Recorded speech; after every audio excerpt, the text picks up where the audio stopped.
Hello everyone, welcome back to our channel. I hope सब लोग अच्छे होंगे।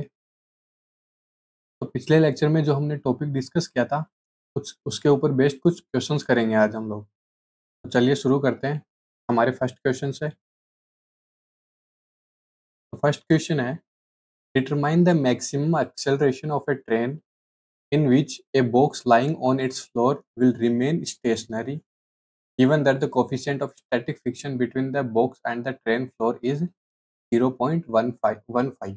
ओके, तो ये बोल रहा है कि एक ट्रेन है जिसके अंदर एक बॉक्स रखा हुआ है और वो ट्रेन क्या कर रही है, यूनिफॉर्मली एक्सेलरेट कर रही है। तो उसका एक्सेलरेशन ले लेते हैं हम। एक्सेलरेशन हम अज्यूम कर लेते हैं कि उसका एक्सेलरेशन ए है, ए एक्सेलरेशन से वो एक्सेलरेट कर रही है। तो जैसे ही वो एक्सेलरेट करेगी तो क्या होगा, ये ब्लॉक है, ये क्या करेगा, according to Newton's first law के अकॉर्डिंग, जो ये वाली सरफेस होगी ट्रेन की, ये ट्रेन की सरफेस हो गई, इसके ऊपर क्या रखा हुआ है, ये ब्लॉक रखा हुआ है। जैसे ही ट्रेन आगे क्या करेगी, ए एक्सेलरेशन से एक्सेलरेट करेगी, तो ये ब्लॉक क्या करेगा, ये ब्लॉक यहीं रहना चाहिएगा, ये ब्लॉक एक्सेलरेट नहीं करना चाहेगा। लेकिन क्या होगा, जैसे ही ये आगे एक्सेलरेट करेगी तो ये ब्लॉक क्या है, सरफेस के कॉन्टेक्ट में है, तो यहाँ पे इस ब्लॉक के ऊपर फ्रिक्शनल फोर्स लगेगा, जो फ्रिक्शनल फोर्स इसको आगे एक्सेलरेट करवाने की कोशिश करेगा। ओके, तो ये हमसे पूछना चाह रहा है कि मैक्सिमम कितना एक्सेलरेशन हो कि ये ब्लॉक स्लाइड नहीं करे, ब्लॉक स्लाइड नहीं करे। तो मैक्सिमम एक्सेलरेशन क्या हो सकता है इस ट्रेन का? तो मैक्सिमम एक्सेलरेशन निकालने के लिए हमें सबसे पहले क्या करना होगा, जो फ्रिक्शनल फोर्स लग रहा है वो लिमिटिंग फ्रिक्शनल फोर्स को एक्सीड नहीं करना चाहिए। ओके, अगर लिमिटिंग फ्रिक्शनल फोर्स को एक्सीड कर गया, जो फोर्स लग रहा है यहाँ पे वो लिमिटिंग फ्रिक्शनल फोर्स को एक्सीड कर जाएगा, तो क्या करेगा, ये ब्लॉक स्लिप कर जाएगा। तो सबसे पहले हम लिमिटिंग फ्रिक्शनल फोर्स निकालते हैं। लिमिटिंग फ्रिक्शनल फोर्स कितना होगा, mu S into N. N यहाँ पे नॉर्मल रिएक्शन होगी और नॉर्मल रिएक्शन किसके इक्वल होगी, एम जी के इक्वल। ओके, तो यहाँ से हमें लिमिटिंग फ्रिक्शनल फोर्स मिलेगा, mu S static coefficient of constant कितना है, 0.15, मीन्स 15/100 इंटू एम जी।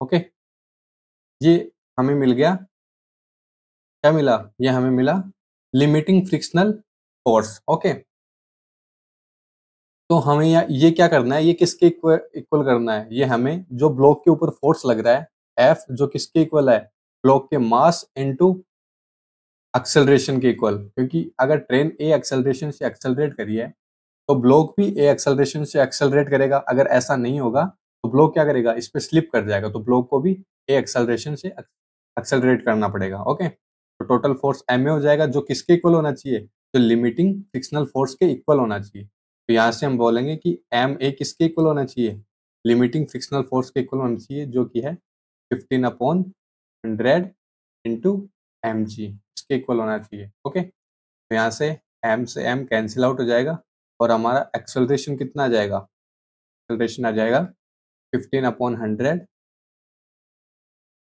इंटू जी। और जी की वैल्यू हम यहाँ पे जी की वैल्यू ले लेते हैं 10 मीटर पर सेकंड स्क्वायर। ओके, तो जी की वैल्यू यहाँ पुट करेंगे तो हमें एक्सेलरेशन मिलेगा 15/100 इंटू 10 मीटर पर सेकंड स्क्वायर, जो कि आएगा 1.5 मीटर पर सेकंड स्क्वायर।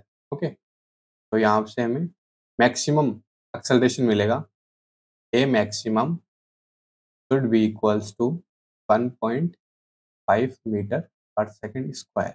ओके, ये हमें मैक्सिमम एक्सेलरेशन मिलेगा। अगर इससे ज़्यादा एक्सेलरेशन से अगर ट्रेन एक्सेलरेट करेगी तो ब्लॉक क्या करेगा, ब्लॉक स्लाइड हो जाएगा। ओके, अगर मैक्सिमम एक्सेलरेशन है जो ट्रेन का वो इससे या इसके इक्वल या फिर इससे कम होगा, तभी ब्लॉक क्या करेगा, ट्रेन के सरफेस के ऊपर स्टेशनरी रह पाएगा। Okay, next question. Next question है, a mass of 4 kg rest on a horizontal plane. एक मास है 4 kg का जो हॉरिजॉन्टल प्लेन पे क्या कर रहा है, रखा हुआ है। The plane is gradually inclined until at an angle theta equals to 45 degree. ये है थीटा। ओके, ये 45 डिग्री है, कितना 15 डिग्री, सॉरी 15 डिग्री। 15 डिग्री तक हमें एंगल को क्या करना है, इंक्लाइन करना है with the horizontal. Okay, the mass just begin to slide. जब हम 15 डिग्री पे उसको इंक्लाइन कर देंगे तो क्या करेगा, ये मास्ट जस्ट स्लाइड करना स्टार्ट करेगा। जस्ट स्लाइड करना स्टार्ट करेगा, इसका मतलब क्या है, इसका मतलब क्या है, थीटा इक्वल्स टू 15 डिग्री क्या है, ये इसका एंगल ऑफ रिपोज हुआ। कल हमने पढ़ा था कि एंगल ऑफ रिपोज क्या होता है।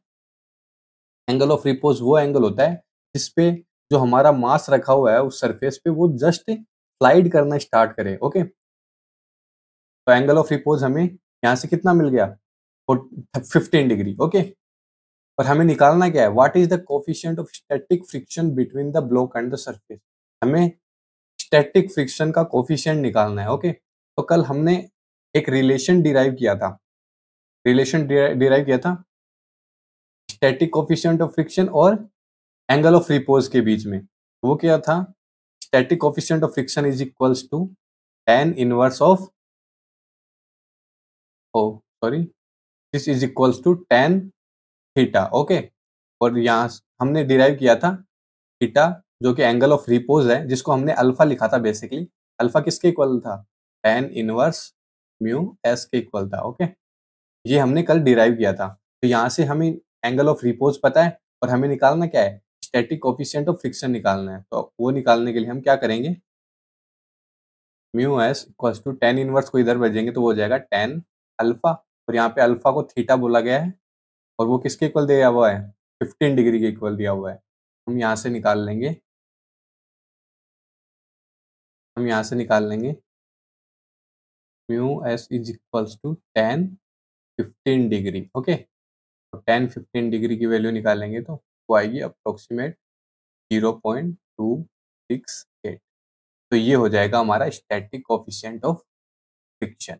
ओके, तो एकदम सिंपल क्वेश्चन है। फिर नेक्स्ट क्वेश्चन देखते हैं।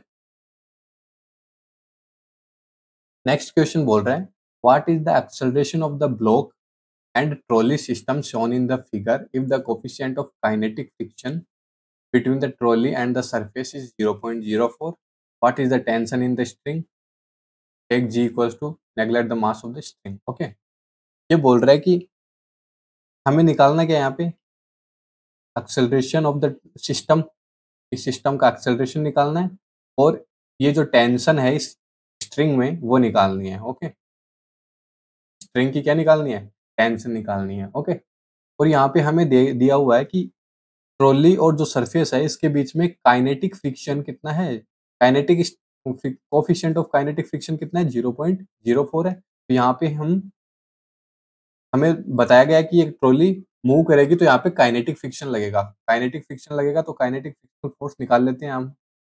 वो किसके इक्वल आ जाएगा, म्यू के इंटू एन के इक्वल आएगा। ओके, और एन कितना हो जाएगा, नॉर्मल रिएक्शन, नॉर्मल रिएक्शन किसके इक्वल होगा, इसके mg के इक्वल होगा।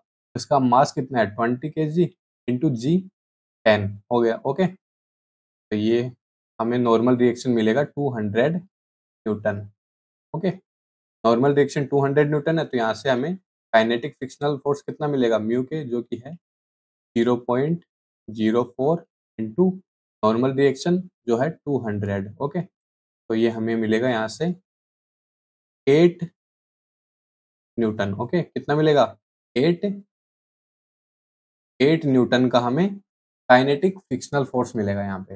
अब यहाँ पे हम देखें तो ये ब्लॉक है, ये 3 केजी का है, 3 केजी का ब्लॉक यहाँ पे स्ट्रिंग से अटैच है, तो इसके ऊपर नीचे ग्रेविटी कितना फोर्स लगाएगी, 30 न्यूटन का फोर्स लगाएगी। ओके, तो यहाँ से हम देखेंगे अगर ये नीचे की तरफ v वेलोसिटी से जाएगा, ये नीचे की तरफ अगर v वेलोसिटी से जाएगा तो ये वाला ब्लॉक इधर की तरफ कितनी वेलोसिटी से जाएगा, ये भी इधर v वेलोसिटी से जाएगा।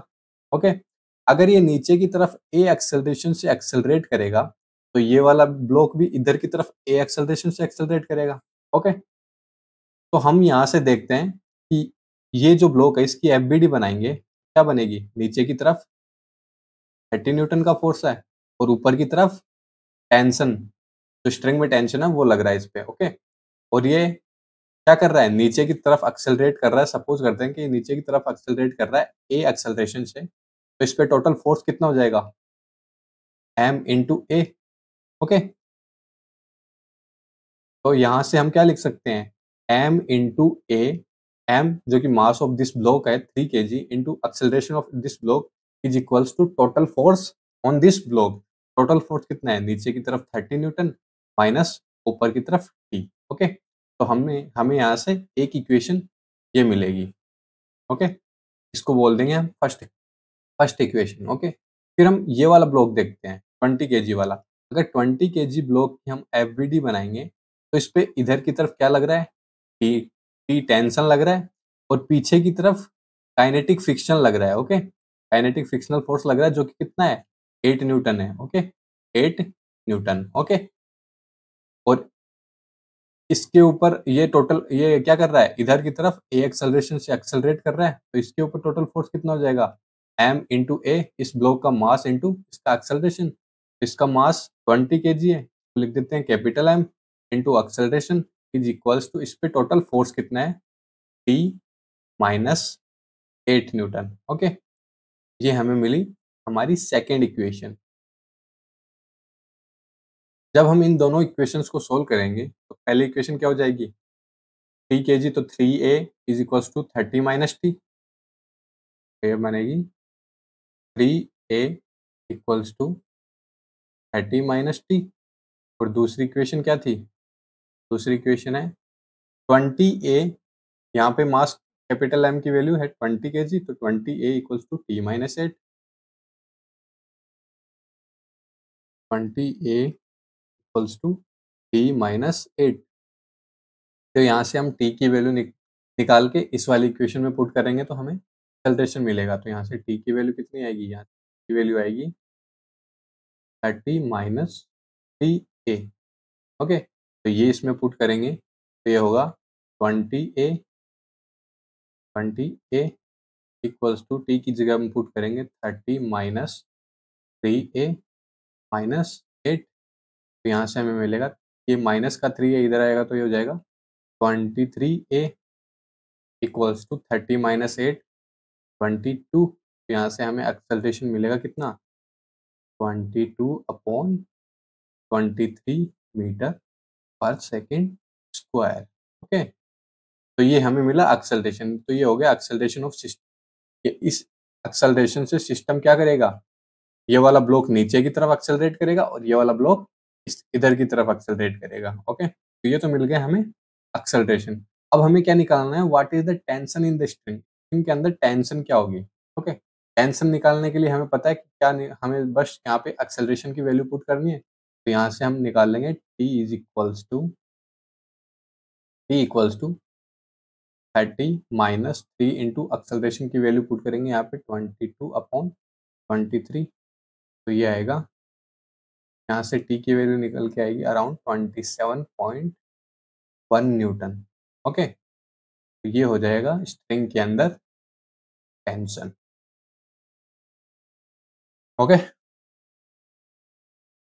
फिर हम नेक्स्ट क्वेश्चन देखते हैं। ये वाला क्वेश्चन फ्रिक्शन से रिलेटेड नहीं है, लेकिन चलिए ये वाला भी देखते हैं। Two bodies of mass 10 kg and 20 kg।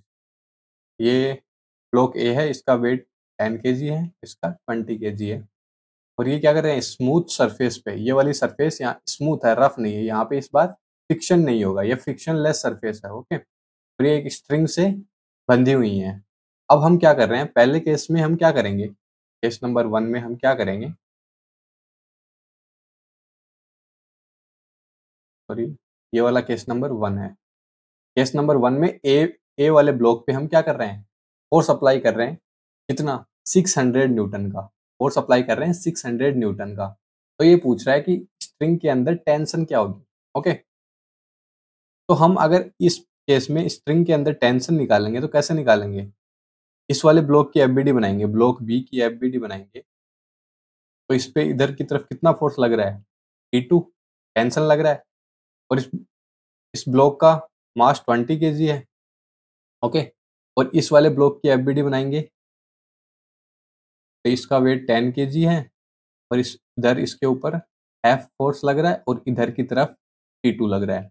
लेकिन हम इसको कंबाइंड देखेंगे, कंबाइंड इसको देखेंगे तो F फोर्स लग रहा है और वो इन दोनों ब्लॉक्स को किसी एक्सेलरेशन से आगे की तरफ लेके जा रहा है। ओके, एफ फोर्स लग रहा है वो किसी एक्सेलरेशन से इन दोनों ब्लॉक्स को ए एक्सेलरेशन की तरफ ए एक्सेलरेशन से आगे की तरफ लेके जा रहा है। तो यहाँ से क्या हो जाएगा, यहाँ से मिलेगा हमें इसका मास 10 केजी प्लस इसका मास 20 केजी, ये हो गया मास इंटू ए एक्सेलरेशन से आगे लेके जा रहा है। तो यहाँ पे हमें मिलेगा force equals to mass into acceleration, mass of the system into acceleration of the system. Okay, force हमें कितना दिया हुआ है 600 newton is equals to 10 plus 20, ये हो गया 30 केजी इंटू एक्सेलरेशन। यहाँ से हमें एक्सेलरेशन ऑफ सिस्टम कितना मिला 20 मीटर पर सेकेंड स्क्वायर। मतलब कि ये वाला फोर्स क्या कर रहा है, इस पूरे सिस्टम को 20 मीटर पर सेकेंड स्क्वायर की एक्सेलरेशन से एक्सेलरेट कर रहा है। ओके, अगर एक्सेलरेशन 20 मीटर पर सेकेंड का है तो हम यहाँ पे देखते हैं कि ये वाला जो ब्लॉक था, ब्लॉक बी था, इसके ऊपर टोटल फोर्स क्या लग रहा है, T2 लग रहा है इसके ऊपर, तो T2 लग रहा है। तो टोटल फोर्स क्या किसके इक्वल होना चाहिए, टोटल फोर्स किसके इक्वल होना चाहिए, इसका मास जो कि है 20 केजी इंटू इसके एक्सेलरेशन के इक्वल होना चाहिए।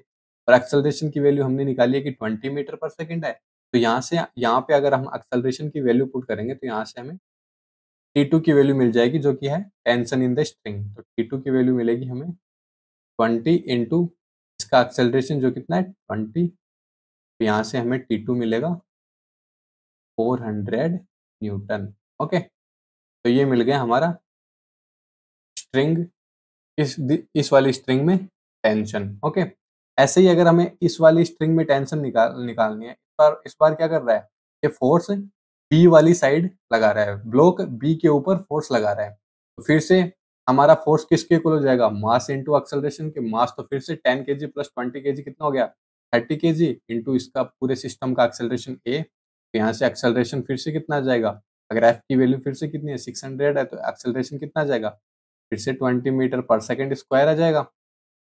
ओके, और अगर इस बार हम इस वाले ब्लॉक की एफबीडी बनाएंगे तो इधर इसके ऊपर फोर्स लग रहा है T1। ओके, तो T1 किसके इक्वल आ जाएगा, इसके मास के इंटू इसका एक्सेलरेशन। तो T1 इक्वल्स टू इसका मास कितना है 10 केजी इंटू इसका एक्सेलरेशन कितना है 20।